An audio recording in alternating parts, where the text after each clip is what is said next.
আর কোনোদিন আমরা যদি চাই এই লাশের চেহারা দেখতে কোনোদিন কেউ পারবে না।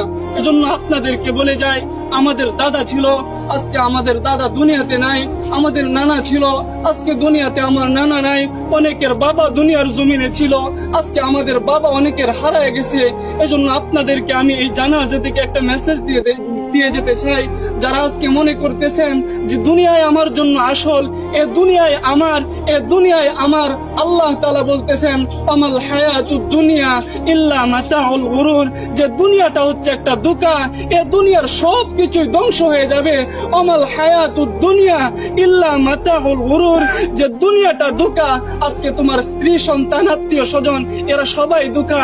এজন্য মুহতারাম হাজরিন, দুনিয়ার মুখ থেকে আজকে আমরা আমাদের চেহারা, আমাদের দিল, আমাদের কলব আজকে আমরা আল্লাহর দিকে ফিরাইয়া দেই। যে জিন্দেগিতে যত গুনাহ করছি, আজকে এই জানাজা থেকে আমরা প্রতিজ্ঞা করতে চাই আর গুনাহ করব না। যেই কবরে আমাকে যেতে হবে, সেই কবরে আমাকে একা থাকতে হবে, আর গুনাহ করব না।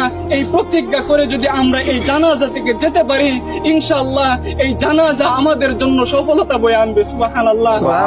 কথা লম্বা করার কোনো প্রয়োজন নেই। অনেকেই আত্মীয় স্বজন আছে, তারা কথা বলবেন। এই জানাজাই হচ্ছে আমাদের জন্য সবচাইতে বড় সবক, কথা ঠিক না? আল্লাহ তাআলা আমাদেরকে যে কথাগুলো বলছে সকলকে বোঝার তৌফিক দান করুক। সকল বলে আমিন।